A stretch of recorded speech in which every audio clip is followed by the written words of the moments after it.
Très bien, mais on va reprendre cette nuit des chercheurs avec la présentation d'un projet qui est le projet Crabe Maillot, porté par Axel Cadière et Elliot Sucré de l'Université de Mayotte, du CUFR de Mayotte. Voilà, c'est à vous. Merci. Bonjour à tous. Donc, je m'appelle Elliot Sucré, je viens de l'Université de Mayotte, donc je suis enseignant-chercheur, biologiste marin, et plus précisément, je fais de l'écophysiologie. Voilà, donc on pourra un petit peu, si vous avez des questions, discuter de tout ça. Est-ce que vous m'entendez bien? Oui. Ouais, vous voyez bien la présentation aussi? Oui. Ok. Donc Axel et moi, on fait partie d'un projet de recherche qui s'appelle le projet Crabe Maillot. Donc Crabe Maillot, tu peux passer. Ça évoque avant tout, c'est pas très compliqué à comprendre, des crabes de la Maillot. Ok. Donc, on va s'arrêter là et on va passer à une dégustation si vous voulez bien. Mais je vous propose quand même de continuer un petit peu, parce que c'est quand même un vrai projet de recherche. Vas-y. Donc, Crabe Maillot, c'est un projet qui est financé par l'ANSES. L'ANSES, je ne sais pas si vous connaissez, c'est l'Agence nationale de sécurité sanitaire, de l'alimentation, de l'environnement et du travail. Donc on est trois partenaires sur ce projet de recherche, donc l'Université de Nîmes, ça vous connaissez, le Centre universitaire de Mayotte, donc je vous parlerai un petit peu de Mayotte après, et l'Université de Montpellier qui est pas très loin non plus. Voilà, donc Crabe Maillot, plus sérieusement, qu'est-ce que ça veut dire? Ça veut dire risques sanitaires et environnementaux associés à l'utilisation de pesticides en milieu insulaire. Utilisation d'indicateurs crabes dans les mangroves de Mayotte. Donc vous allez à ce titre, alors je ne sais pas si vous êtes tous biologistes, pas biologistes dans la salle, il y a un peu de tout. On m'a dit qu'il y avait des juristes. Non, pas de juristes. Des historiens. Il y a toujours des juristes cachés dans la salle.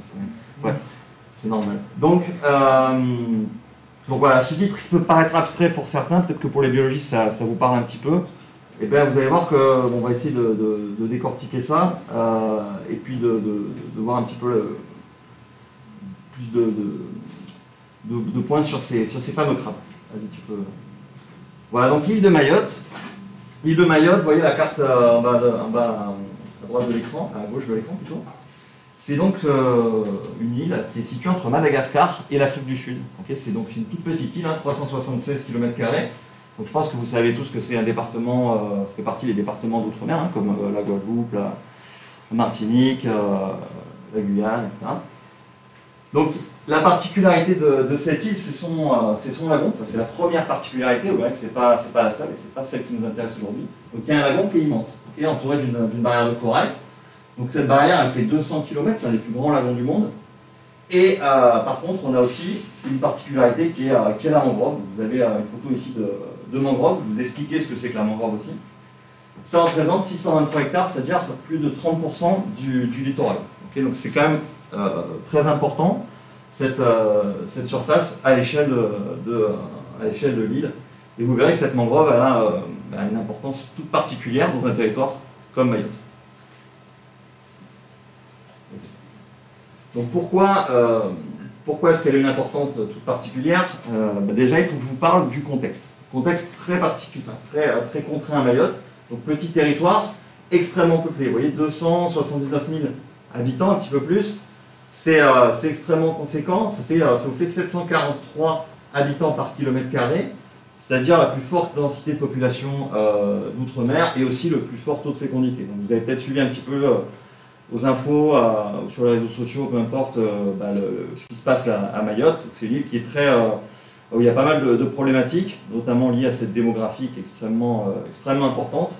Et donc, qui dit forte démographie sur un territoire insulaire, dit aussi forte pression sur les écosystèmes. Donc forte pression sur le lagon.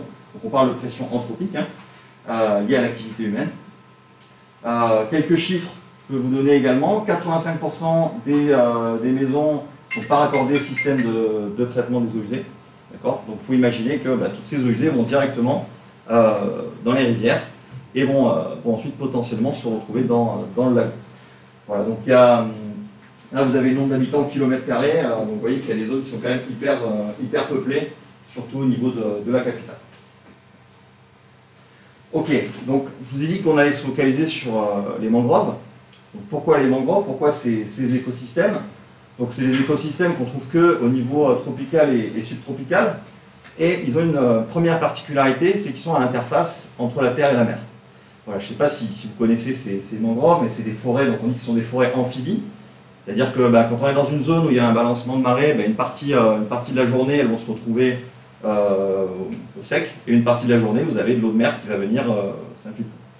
Et comme on est au niveau d'une interface terre-mer, on a des zones généralement d'écoulement des eaux de ruissellement, et on va avoir dans certains cas des rivières. Donc là, vous avez une des rivières dans laquelle on a pu travailler pour le projet ANSES. Voilà.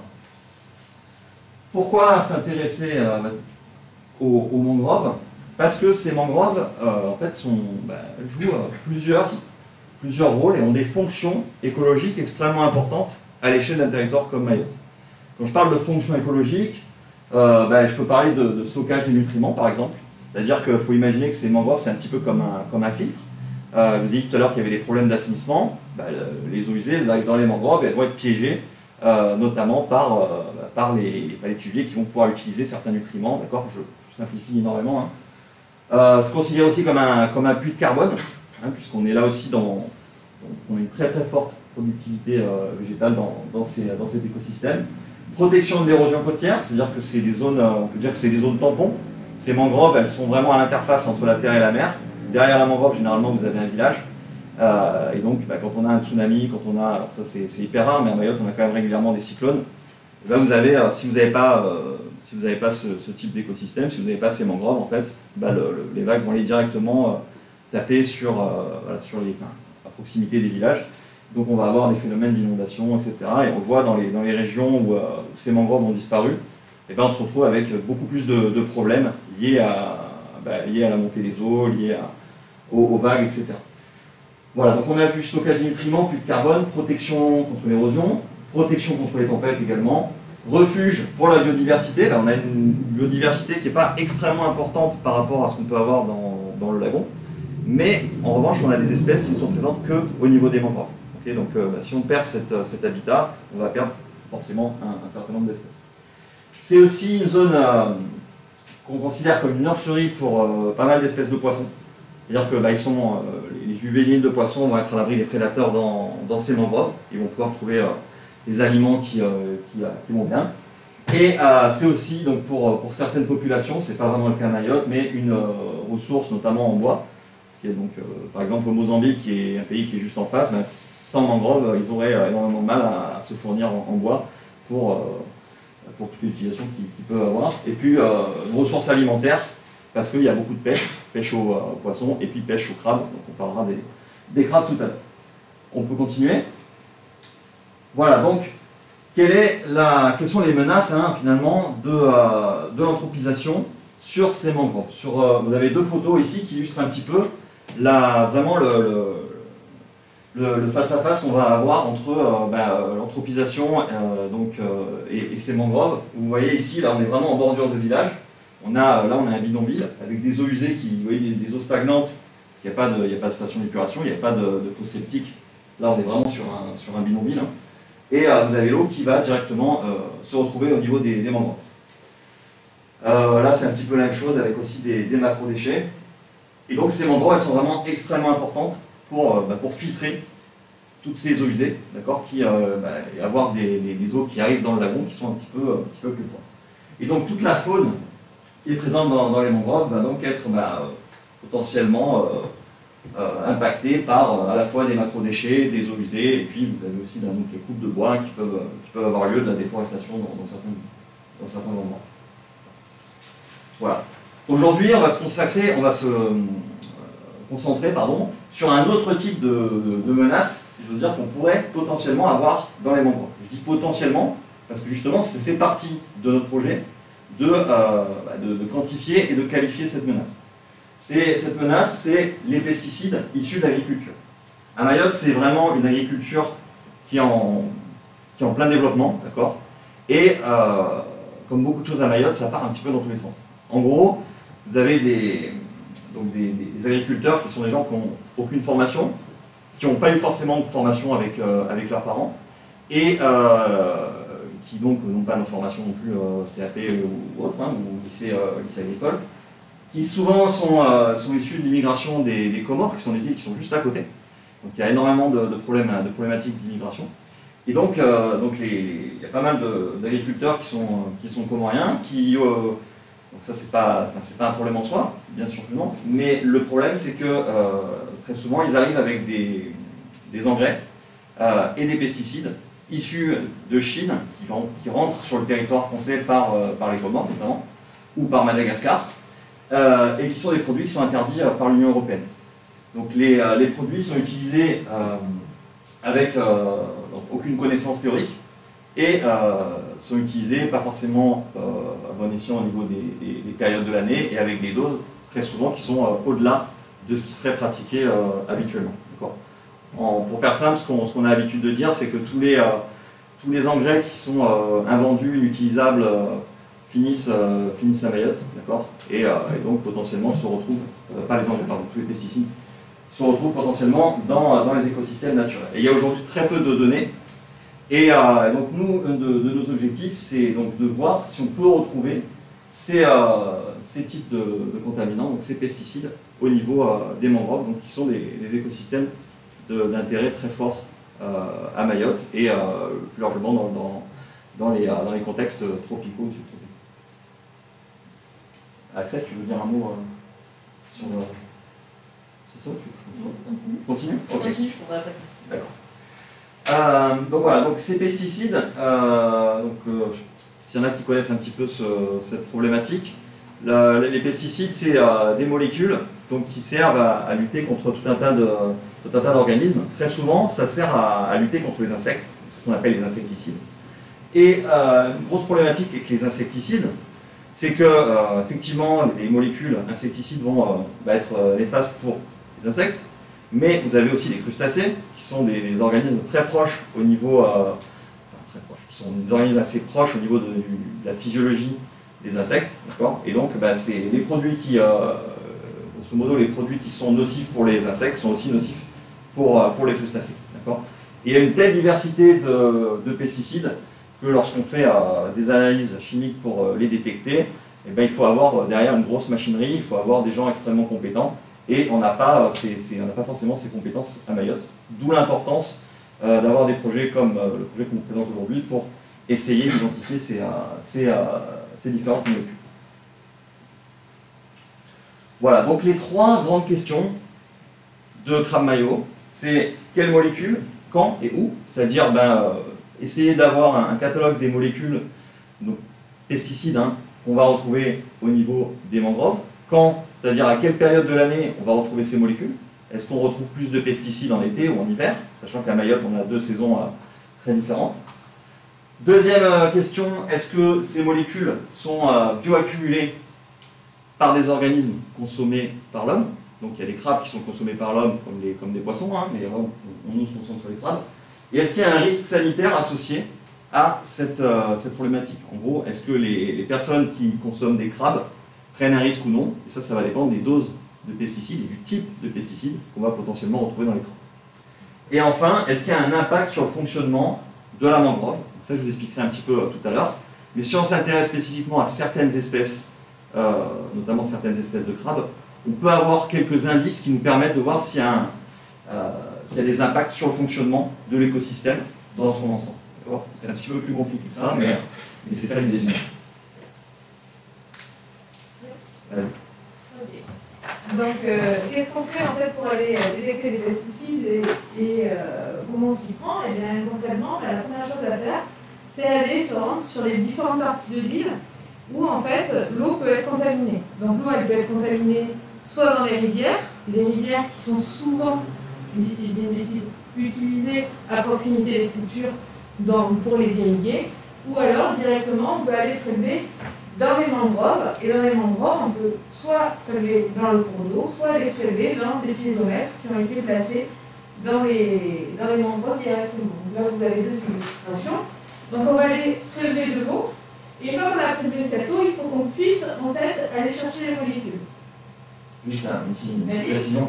Les piézomètres, c'est peut-être un mot que vous ne connaissez pas. En gros, un piézomètre, c'est comme un puits, mais en taille réduite, qui nous permet d'aller chercher de l'eau qui percole à travers le sédiment. Donc on n'est pas sur l'eau qui ruisselle, mais on est sur l'eau plutôt qui percole dans le sédiment. C'est ça? C'est ça. Une fois qu'on a récupéré notre eau, eh bien, on repart avec nos sacs à dos au labo, et là, on va devoir concentrer cette eau pour essayer de concentrer les micropolluants qui sont présents dans l'eau. Quand on parle de présence de pesticides ou de micropolluants, on parle de quantités très très faibles. On est de l'ordre du nanogramme ou du microgramme par litre dans les cas les plus extrêmes. Microgramme par litre. Mais, donc du coup, pour essayer de les concentrer, en fait, on repart au labo et on utilise ce qu'on appelle des cartouches de SPE. Ça nous permet, ces cartouches, ce sont des cartouches avec une phase, en fait, une phase solide, qui vont, quand on va faire passer l'eau dessus, accrocher tous les molécules d'intérêt, notamment les pesticides, et on n'aura plus qu'à les ébuer en séparant en fait ce qui ne nous intéresse pas des pesticides potentiels. Une fois qu'on a notre échantillon, eh bien, on va utiliser des grosses machines. Ces grosses machines, ça s'appelle des LCMSNS par exemple, vous avez une photo, et ces grosses machines nous permettent en fait d'aller screener, c'est-à-dire regarder de manière globale les pesticides présents dans l'échantillon. Donc ici sur les échantillons de Mayotte, on a pu aller rechercher, on va rechercher plus de 836 pesticides différents qui sont potentiellement présents dans les eaux. Et ça, c'est la première phase du projet, c'est d'essayer de voir s'il y en a, et s'il y en a, quels sont ces pesticides. Parce qu'en fait, on ne peut pas lancer des analyses directement, puisqu'on ne sait pas ce qu'il y a et on ne connaît pas les quantités. Donc la première grande phase du projet, c'est ça, c'est d'aller chercher de manière globale les 836 pesticides en regardant s'il y en a, ou peut-être qu'il n'y en aura pas, et ça sera une bonne nouvelle. Donc ces molécules, on va les chercher quand? Bien en fait, pour avoir une idée de la diversité, on va les chercher à 2 saisons. La saison sèche, qui est au début de l'hiver, attention, Mayotte est dans l'hémisphère sud, donc l'hiver est en juillet.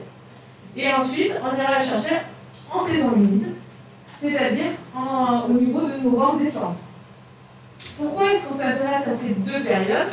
Eh bien tout simplement parce qu'en saison sèche, en fait, les niveaux d'eau seront bas, mais on aura une humidité aussi qui sera modérée. Donc souvent, en fait, tout ce qui va être pesticides, tout ce qui va être aussi molécules pour lutter contre la moisissure, contre les champignons, seront peut-être moins utilisés qu'en saison humide, où là, on va utiliser en fait plus de produits pour pouvoir en fait lutter contre la moisissure et le développement de champignons. Donc on pense qu'en fonction de la saison, on n'aura pas le même type de molécules qui seront utilisées. Et il y a une autre chose que l'on veut évaluer dans le cadre du projet, c'est aussi le fait qu'en saison humide, comme on va avoir des pluies, on risque d'avoir un effet de dilution en fait, des molécules, et donc leurs concentrations peuvent être plus faibles et on risque de passer à côté. Donc voilà, donc on met un peu toutes les chances de notre côté pour essayer de trouver des molécules, et donc là les analyses sont en cours et on espère bientôt les avoir. Alors pour le où, je laisse Elliot. Donc on a identifié 3 types de mangroves, donc enfin 3 sites de mangroves plutôt, donc là 1, 2, 3. Donc, je ne vais pas vous donner de détails vraiment sur les sites, par contre je vais vous expliquer comment est-ce qu'on les a choisis. Donc vous voyez, pour chaque site de mangrove, en fait on a travaillé sur des bassins versants. Donc là vous avez un exemple de bassin versant. Donc ça c'est une carte qui a été faite sur QGIS, je ne sais pas si vous connaissez, si vous utilisez ce type d'outil.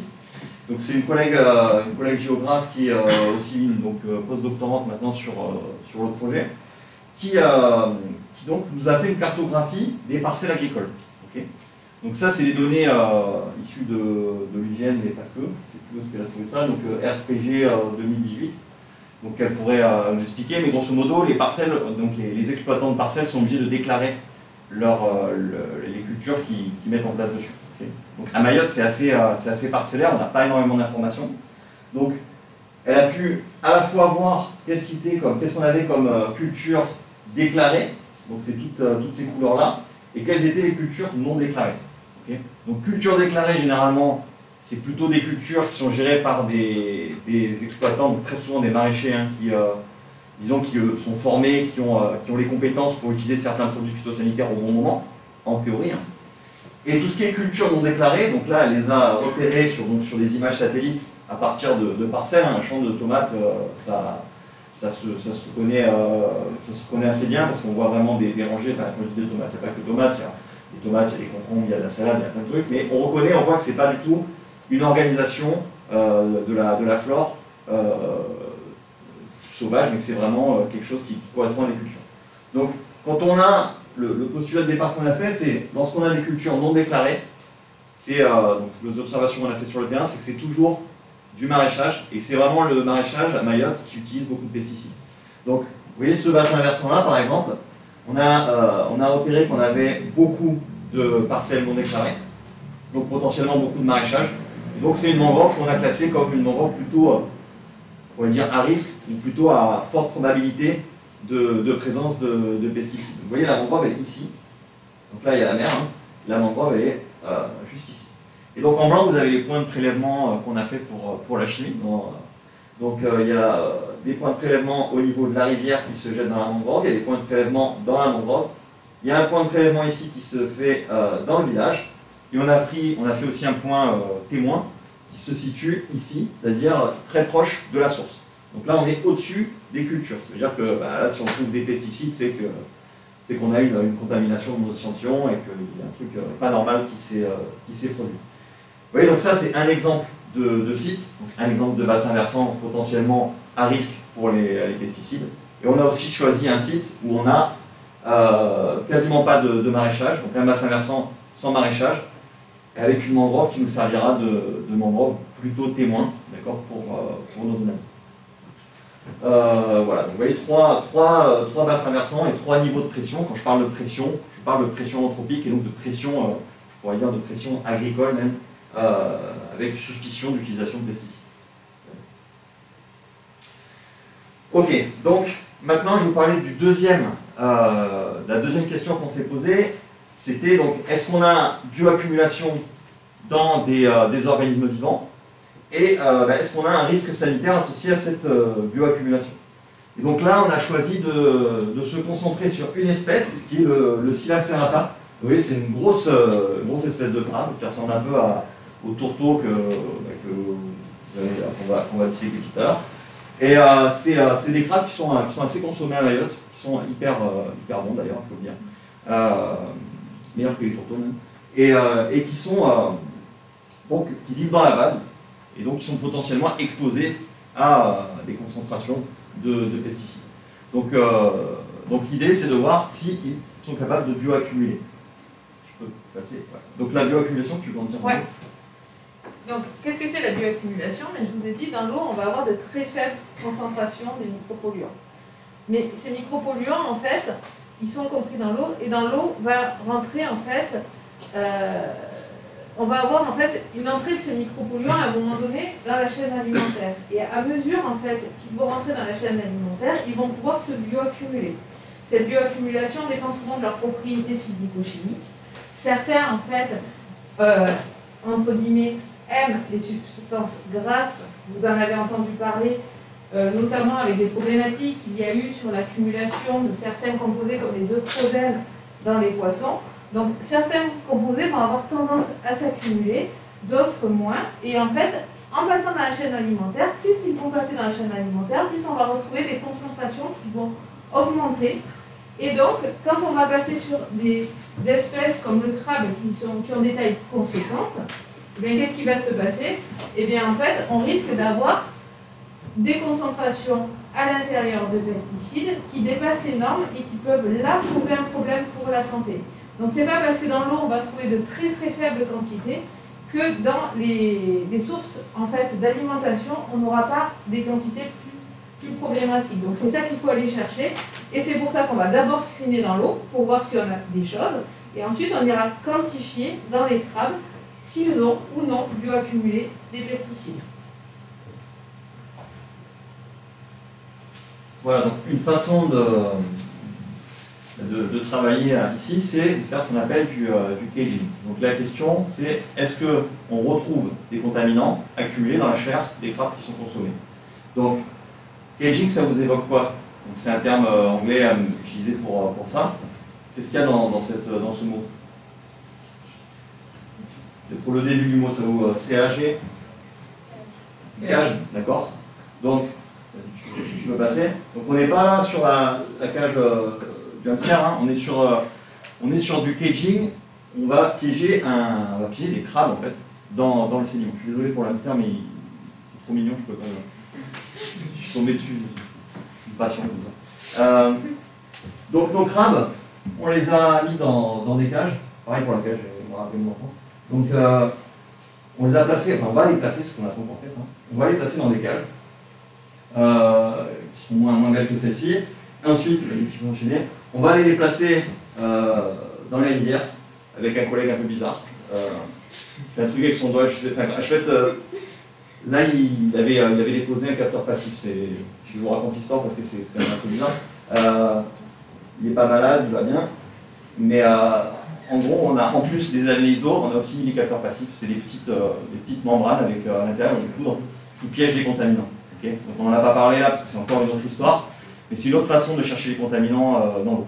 Voilà, donc en fait, là, sous Damien, il y a un parpaing, donc avec à l'intérieur des capteurs passifs.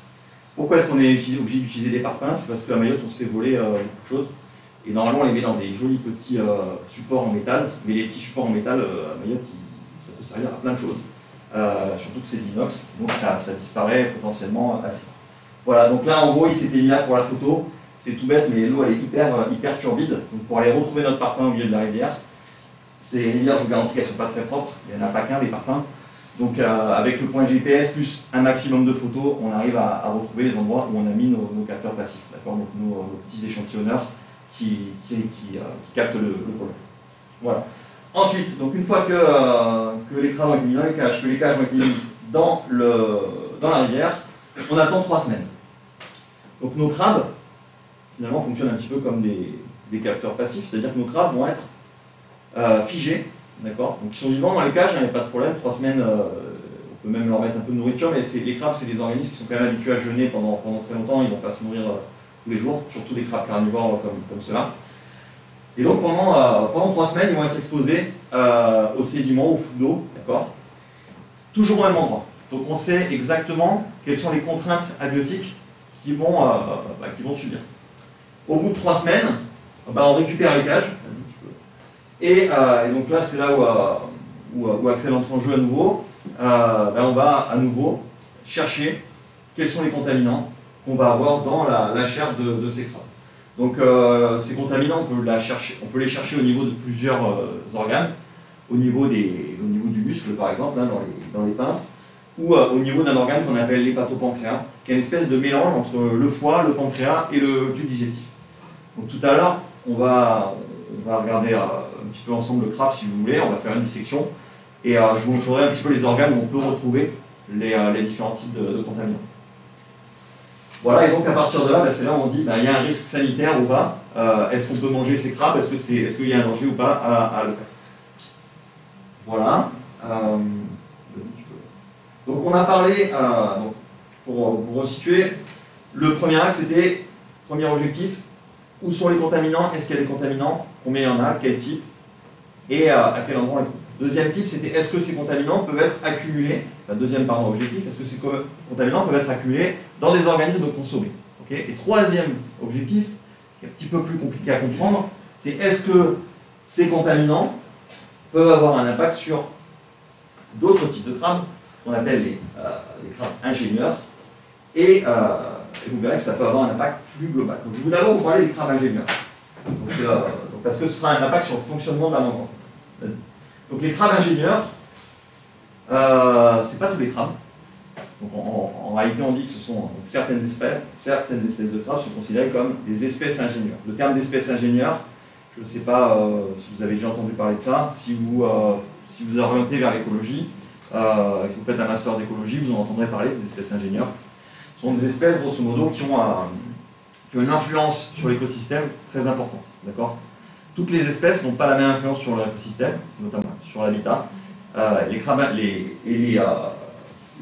qu'on va étudier là, ce pas les mêmes que tout à l'heure. Ils ont une très forte influence sur l'écosystème. Je vais essayer de vous expliquer un petit peu pourquoi. Ces crabes creusent des terriers. creusent jusqu'à 100 terriers par mètre carré. Donc, sur une surface d'1 mètre carré, vous avez une centaine de terriers. Donc, vous voyez là tous les petits points un peu plus sombres que vous avez au pied des racines de palétuviers. Les palétuviers, c'est les arbres qui sont dans les mangroves. Tous les petits points là, ça correspond à un terrier de crabe. Donc un terrier de crabe, on peut se dire que c'est quelque chose qui est profond comme ça, parce que les crabes qu'on étudie sont tout petits. Hein. C'est pas les gros crabes comme tout à l'heure. Mais en réalité, c'est un réseau de galeries très élaboré.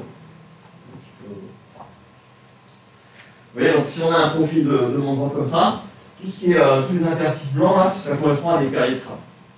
Donc nos petits crabes qui sont très abondants, finalement, ils vont créer tout un réseau de galeries à l'intérieur de la mangrove. Là, vous avez un terrier de crabe. Donc, vous voyez, ça fait 10 cm. Vous voyez un petit peu, ça, c'est un crabe qui fait ce réseau de galeries. Donc, vous avez vraiment des galeries partout sous le sol, sous le sédiment, dans ces mangroves. Et donc, ces crabes ingénieurs, pourquoi est-ce qu'ils sont si importants? Parce qu'ils participent à trois phénomènes qui sont importants pour le fonctionnement de la mangrove. Le premier phénomène, c'est ce qu'on appelle la bioturbation. Ils retournent tout le temps du sédiment.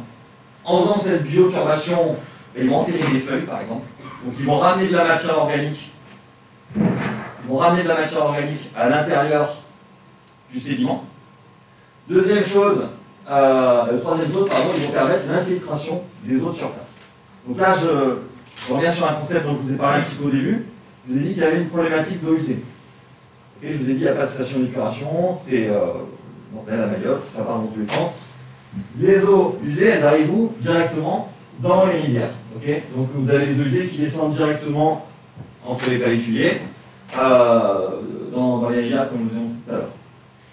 La chance qu'on a dans ces mangroves, c'est d'avoir nos petits crabes ingénieurs qui font des terriers, et ces eaux usées, elles vont pénétrer dans le sédiment, en percolant, si vous voulez, grâce à ces terriers de crabe. Donc ces terriers de crabe sont importants pour que les eaux usées, enfin que les eaux usées, avec les eaux globalement, puissent rentrer. Et si les eaux usées rentrent dans le sédiment, pour faire simple, ça va faciliter énormément l'épuration, ce qu'on appelle la bioépuration de ces eaux usées. C'est-à-dire que là, le cycle de l'azote et du phosphore va être facilité parce qu'il y a une mise en contact avec certains producteurs primaires, donc certains végétaux, dont les palétuviers et certaines bactéries. Je vous la fais vraiment simple, hein, mais c'est ça l'idée. Voilà, donc, des petits crabes. Donc là, ça c'est l'espèce qu'on étudie, qui s'appelle Paraleptuca chlorophthalmus, et c'est grand comme ça, hein, d'accord. Ces petits crabes font des trous partout et donc permettent vraiment de maintenir des fonctions écologiques très importantes, et ce qui permet donc que la mangrove continue à fonctionner. En gros, notre hypothèse, c'est pas qu'une hypothèse, hein, c'est que si on enlève ces crabes, en gros, si ces crabes sont impactés négativement par les pesticides, d'accord, en gros, si on tue ces crabes, ou si ces crabes disparaissent ou migrent parce qu'ils sont exposés de façon chronique à des pesticides, le risque, c'est de perdre ces terriers de crabes, d'accord, et de bouleverser totalement ces fonctions-là, et plus largement le fonctionnement de l'écosystème. Je ne sais pas si c'est à peu près clair. Ouais. Ok. On a une question dans le chat. Ouais. Si je lis bien, c'est Benoît Rouen qui demande il est où le vrai crabe? Alors le vrai crabe, il est là. Vous pouvez le montrer à la caméra. Il doit avoir faim. Il faut dire à M. Roy que s'il attend jusqu'à la fin et qu'il nous rejoint, peut-être qu'il va avoir une place. Mais je ne peux pas lui garantir qu'il restera jusqu'au bout. Ok. Allez, je continue. Ouais. Donc voilà l'importance de nos petits crabes. Oui, pardon. Pas de souci. Voilà. Donc, très bien, ces crabiolonistes, on essaye de comprendre, finalement, donc, ça s'appelle les crabiolonistes, hein, les petits crabes dont je vous ai parlé, les Paraleptuca chlorophthalmus. Les crabiolonistes, parce que vous voyez, ils ont une grande pince et une petite pince. Alors ça, c'est pas... La grande pince, c'est là, on verra mieux tout à l'heure, il y a une photo. C'est pas comme le tourteau que vous avez ici. Le tourteau que vous avez ici, il a deux pinces identiques. Le crabioloniste, il a une pince qui est vraiment immense, et une toute petite pince approchée comme ça. Et en fait, la grande pince qui est ici, elle lui sert pas vraiment à se nourrir, d'accord, parce qu'il mange du biofilm, ce crabe-là. C'est-à-dire qu'il va aller chercher sa nourriture au niveau de la surface du sédiment. En gros, vous voyez, des films bactériens, des films avec des algues, etc. Il va manger ça. Cette grosse pince, il n'y a que les mâles qui les ont. Et en gros, c'est pour faire le show un peu, d'accord? C'est pour faire des parades, etc. Pour pouvoir justement se répartir le territoire, pour pouvoir. Voilà, donc ces crabes passent leur vie à agiter leurs pinces pour essayer de marquer leur territoire, si je veux dire. Et se battre aussi, parce qu'ils aiment bien se battre. Donc voilà, ça c'était la petite histoire de données. Je reviens maintenant sur nos marqueurs. Si on veut savoir si les pesticides ont un impact sur ces crabes, donc on rappelle, identifier des pesticides. Donc imaginons qu'on trouve des organochlorés bien dégueulasses, des trucs qui envoient bien. Qu'est-ce qu'on va faire? On va prendre des aquariums, on va mettre nos crabes dans ces aquariums, et on va tester différentes doses du pesticide qu'on a trouvé dans la mangrove. Donc là, on est sur des crabes qui sont, on va pêcher dans des zones témoins où ils ont théoriquement jamais connu de pesticides. Et on met des doses, alors on va mettre des doses environnementales, c'est-à-dire des doses pas trop fortes. Et on va regarder ce qu'on appelle les marqueurs. Donc des marqueurs de stress physiologique.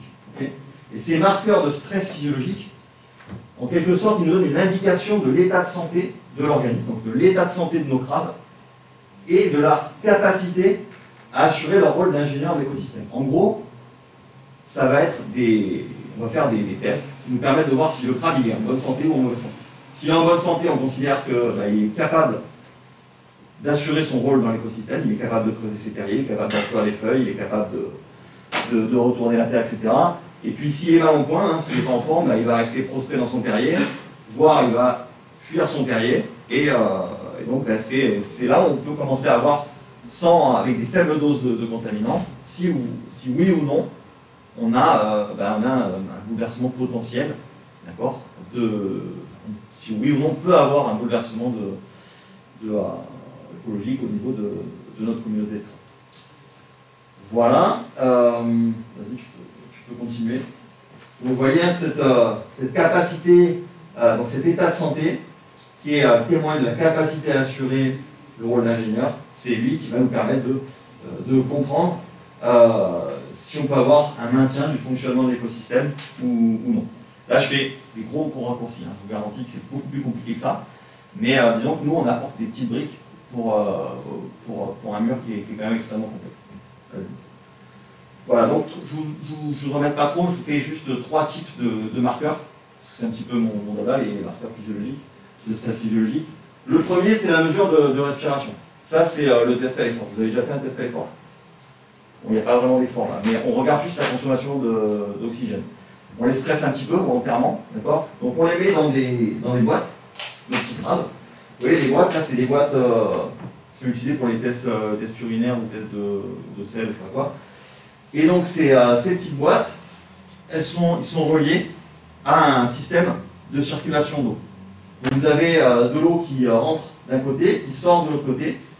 Voilà, c'est dommage qu'il n'y ait pas Laura parce qu'elle nous aurait tout expliqué en détail. Et en dessous, vous avez un agitateur qui va faire un courant d'eau. Et ces boîtes-là, donc le crabe est dans l'eau, ces boîtes-là sont reliées à un ordinateur, à un logiciel qui permet de faire des pentes de consommation. En gros, on va voir combien le crabe consomme d'oxygène dans le temps, donc on a une cinétique. Et pour faire simple encore, plus le crabe va être bouleversé au niveau physiologique, plus le crabe va être impacté au niveau physiologique, plus il va consommer d'oxygène, généralement. D'accord ?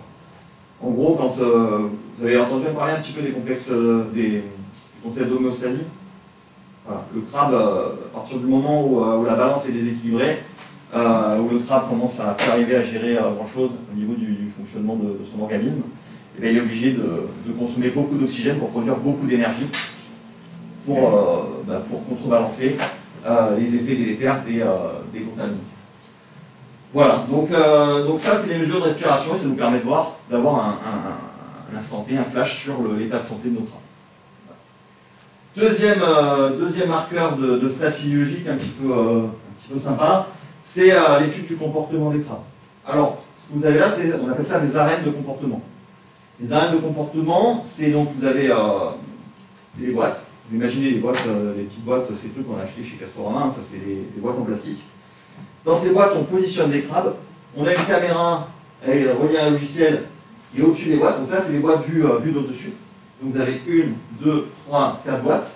Et dans chaque boîte, vous avez un compartiment avec de l'eau et un compartiment avec de l'air.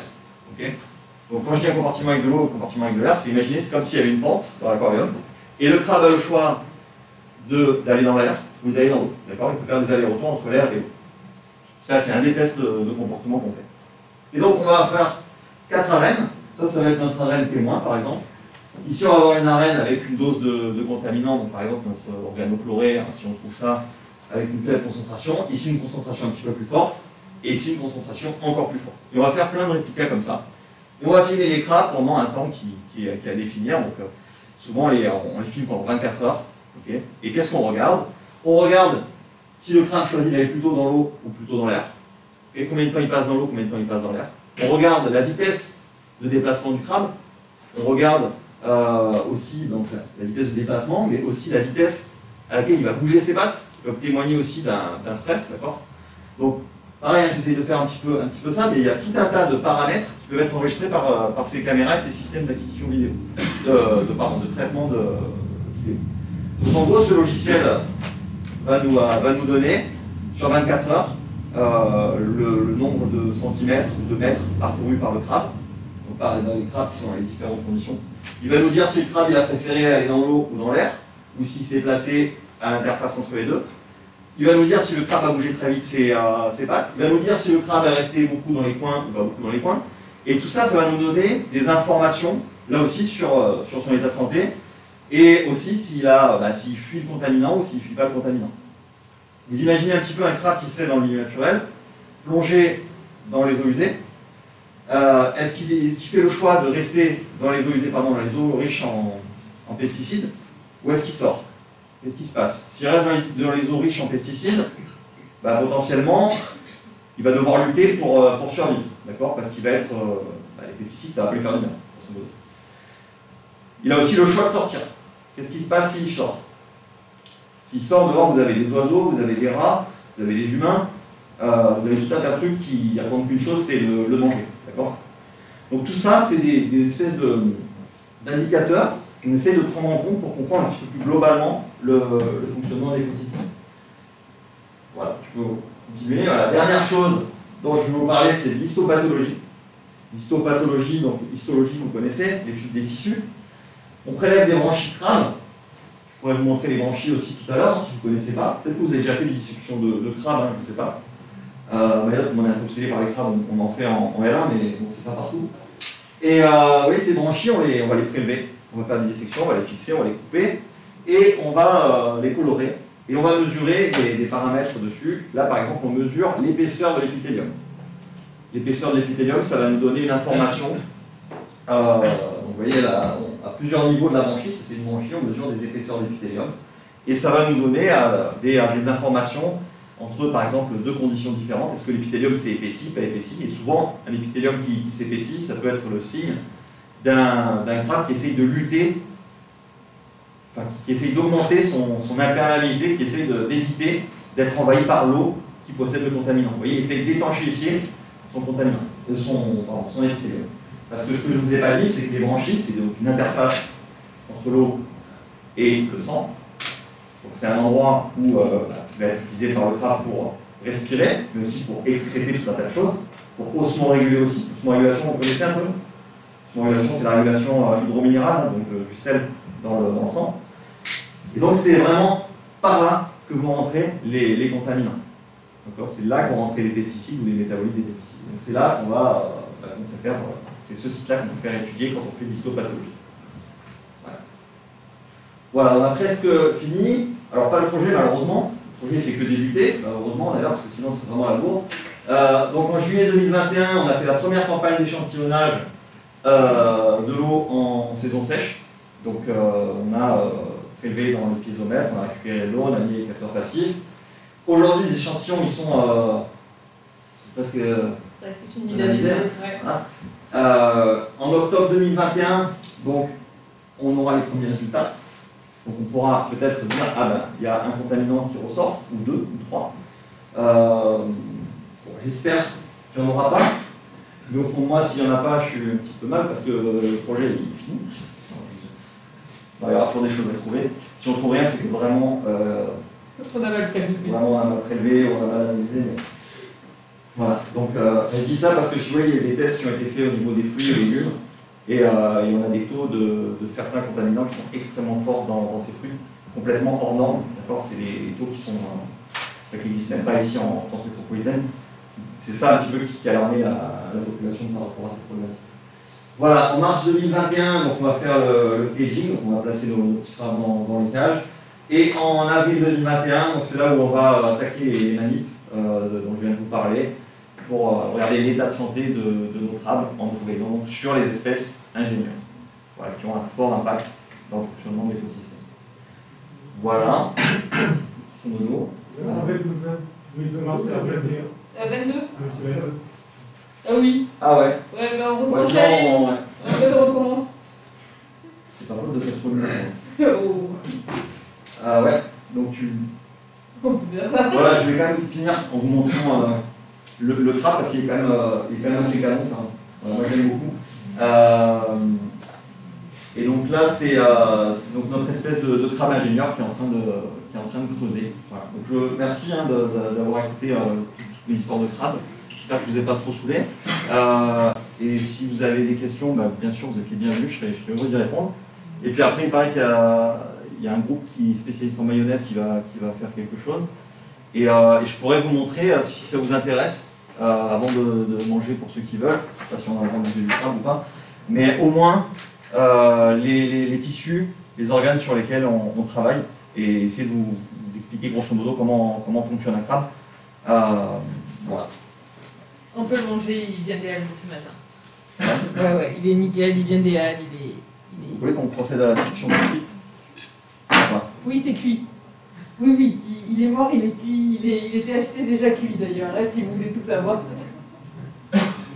Axel, tu veux qu'on... Yannick, Pour le moment ou d'abord il y a l'étape maillot? On va le faire maintenant. on va le faire maintenant et comme ça les maillots se préparent. C'est ça? Ceux qui sont intéressés, n'hésitez Oui, pas à venir vous pouvez autour. vous approcher. Vous vous préparez pour le maillot?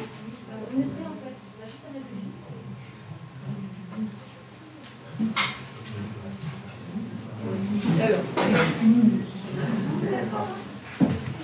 Bon. Est-ce qu'il y en a qui n'ont jamais vu un crabe de leur vie en vrai? Ça arrive, il est pas bon. Donc ça, c'est une pince. Donc c'est la pince du président, on l'appelle. C'est pour Benoît Roig, on la garde. Donc les crabes, pour faire simple encore, ils ont cette partie-là, qu'on appelle le céphalothorax. Okay, sous le céphalothorax, c'est là où on va trouver la majorité des organes. En dessous, vous avez l'abdomen. Alors l'abdomen, il a été arraché malheureusement. Normalement, vous avez l'abdomen qui donc se déplie ici, d'accord. Donc vous avez tout un tas d'appendices sur l'abdomen. Ah, il est là. Voilà, donc l'abdomen, merci. Il se déplie comme ça. Et pardon, je sais pas, je m'ai pas mis sur le téléphone. Donc ce que vous avez là sont des appendices. Et ces appendices, donc là ici c'est une femelle. Et chaque appendice, normalement, vous avez des soies qui servent à porter les œufs. D'accord.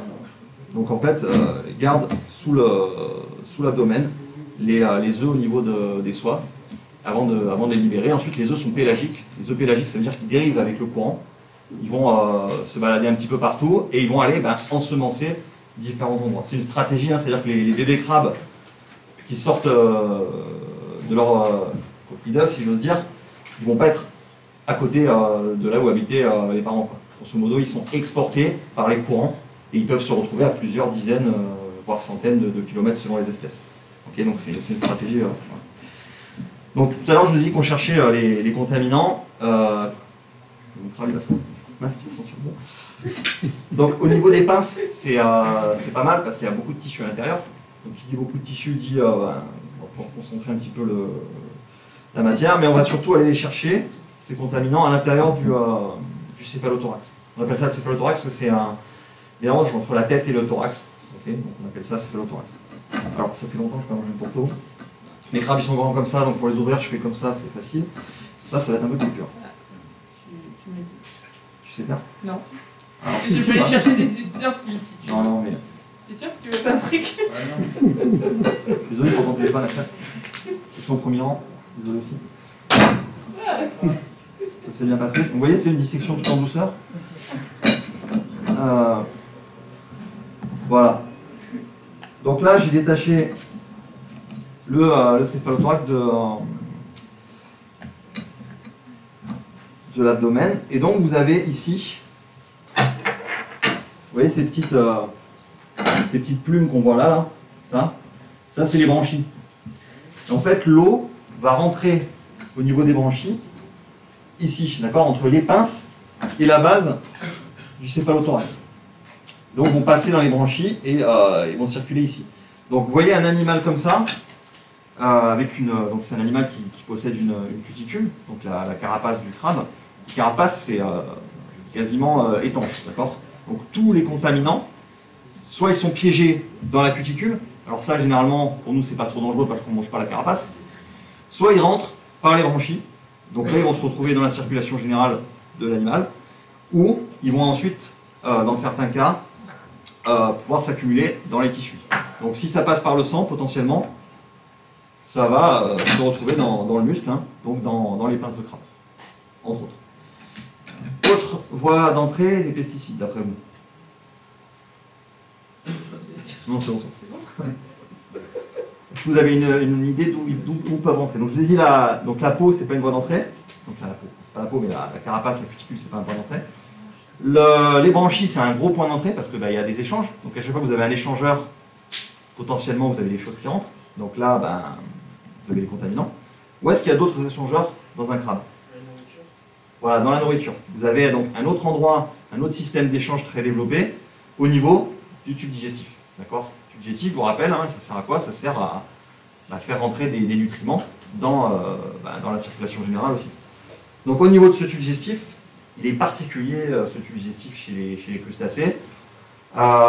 Pour faire simple, vous avez un hépatopancréas, c'est un organe, vous voyez, c'est toute la masse un peu kaki là, qui est ici, qui n'a pas du tout cette couleur hein, quand le crabe n'est pas cuit. C'est plein de tout petits tubules, en fait. C'est plein de tout petits tubules qui sont enroulés.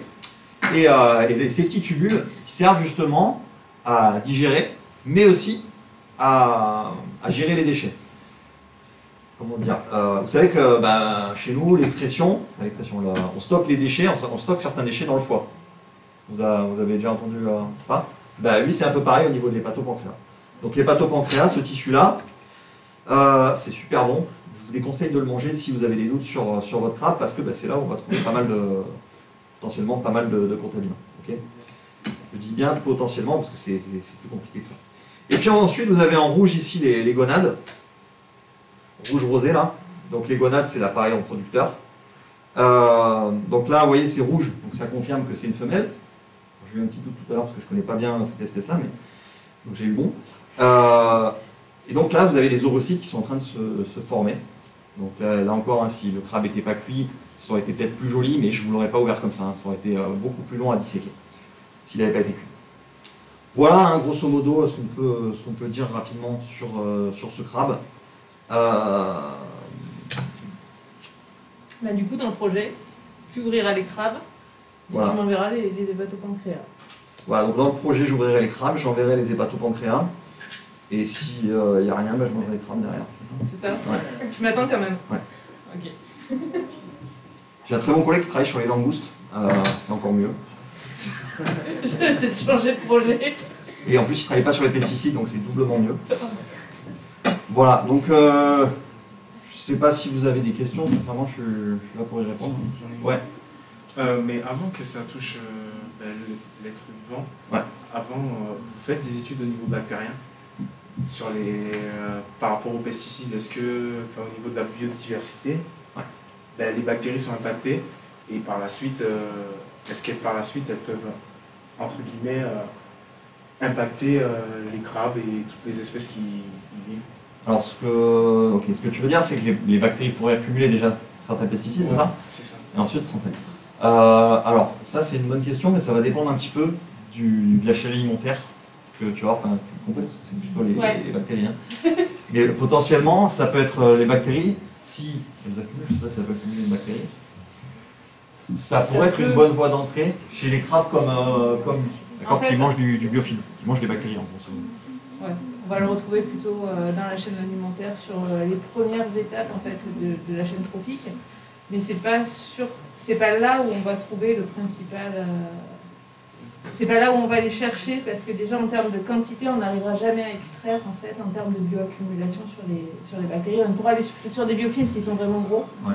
mais sur des bactéries isolées, on ne pourra pas. Ça va vraiment dépendre du type de contaminant. Il y a des contaminants qui vont pouvoir être bioaccumulés, d'autres qui ne le sont pas. Il y a des contaminants qui vont rester dans la phase aqueuse, donc qui vont rester dans l'eau, qui vont très vite disparaître, d'autres qui vont être piégés dans le sédiment et qui peuvent rester des dizaines, voire même des centaines d'années. Et donc tous les contaminants n'ont pas le même comportement dans le milieu abiotique et dans les organismes. Il y en a certains qui vont être excrétés très vite, mais qui peuvent avoir un impact hyper fort sur la physiologie des organismes. En gros, qui sont extrêmement toxiques, mais qui vont être très vite détoxifiés. Donc si l'organisme survit, grosso modo, c'est bon. Et il y en a d'autres qui sont beaucoup moins toxiques, mais beaucoup plus insidieux, et qui vont aller s'accumuler, et qui vont eux rentrer ensuite dans la chaîne alimentaire, et se concentrer dans la chaîne alimentaire. D'autres questions? C'est bon? On passe à la maillot? Allez. On leur laisse le crabe, hein, comme ça. Ouais, on va laisser le crabe. Voilà. Je vais te lever. Ouais, Merci beaucoup pour cet atelier. Je vais quand même écarter un peu le crabe pour leur laisser de la place. Il est dangereux? Donc merci à Axel Cadière et Elliot Sucré qui nous viennent de Mayotte du coup pour cette présentation du projet.